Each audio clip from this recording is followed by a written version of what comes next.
एक छोटे से गांव में एक रामू नाम का एक व्यक्ति रहता था। रामू बहुत ही मेहनती था। वह सुबह सुबह उठकर खेत में काम करने के लिए निकल जाता। रामू की पत्नी का नाम गीता था। गीता एक नंबर की आलसी थी। वो ज्यादातर समय बिस्तर पर सोकर ही बिताती थी। वाह वाह, कितना अच्छा सपना था। मैं सपने में कितना राज कर रही थी। लोग मेरे आगे पीछे घूम रहे थे। नौकरों चाकरों की कमी नहीं थी। वाह, कितना मेरा सेवा हो रहा था। मेरे पास कितने ढेर सारे सोने के गहने भी थे और अच्छे अच्छे कपड़े थे। लेकिन सपना टूटा और सब कुछ बर्बाद हो गया। काश मेरे सपने जैसी जिंदगी बन जाती तो मैं ऐश की जिंदगी। गीता यह बात बोल ही रही होती है, तभी वहाँ रामू आता है। मैं खेत में काम करने जा रहा हूँ, दोपहर तक आऊँगा, तब तक तुम खाना रेडी रखना। ठीक है बाबा, जाइए, मैं खाना बनाकर रख दूंगी। इतना बोलकर रामू खेत में काम करने के लिए निकल जाता है। इधर गीता, मेरे पति तो चले गए और ऐसे भी दोपहर में आएंगे, तब तक मैं सो लेती हूँ, अच्छा सा सपना भी देख लेती हूँ। और यह बोलकर गीता फिर से सो जाती है।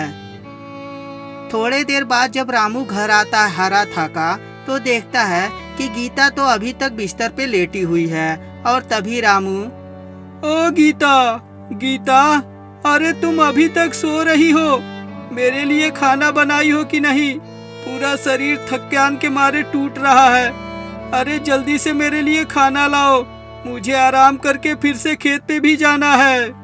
रामू की बात सुनकर गीता उठकर बिस्तर पर बैठ जाती है और बोलती है, ओह जी, आज मेरा तबीयत बहुत खराब है।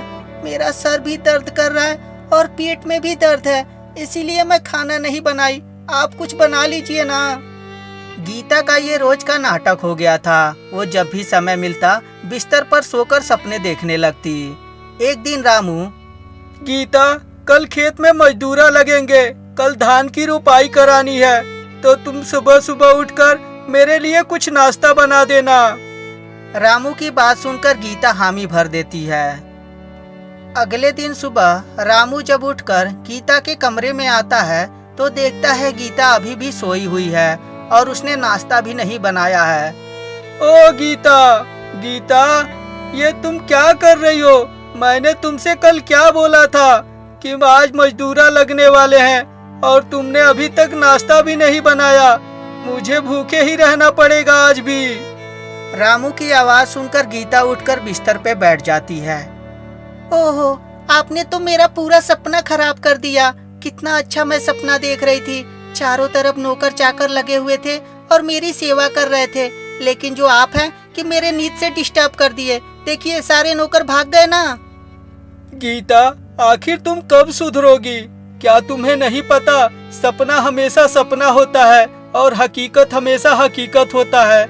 इंसान अमीर तब बनता है जब वो मेहनत करे, ना कि बिस्तर पे सोया रहे। बिस्तर पे सोने से कोई अमीर नहीं बनता। और यह बोलकर रामू खेत के काम के लिए घर से निकल जाता है। शाम को जब रामू घर आता है, तो देखता है कि गीता फिर से बिस्तर पे ही पड़ी हुई है। रामू इस मंजर को देखकर बहुत ज्यादा गुस्सा हो जाता है। आखिरकार तुम कब सुधरोगी गीता? ये क्या चल रहा है तुम्हारे मन में? आखिरकार ना तो ढंग से खाना बनाती हो और ना ही खेत में मेरी मदद करने जाती हो। दिन रात बस बिस्तर पे पड़ी रहती हो तुम। रामू की गुस्से भरी आवाज को सुनकर गीता हल्के आवाज में बोलती है, रामू, मेरी तबीयत बहुत खराब है। मेरा शरीर बुखार से जल रहा है। रामू अपनी पत्नी की बात सुनकर उसके सर को टोता है।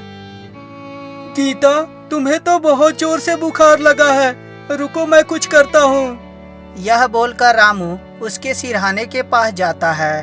पानी में कपड़े को भिगाकर उसके सर पे रखना शुरू कर देता है और कभी भगवान से गुहार लगाता है, हे भगवान, मेरी रक्षा कीजिए। मेरी पत्नी की तबीयत बहुत खराब है, उसे ठीक कर दीजिए भगवान।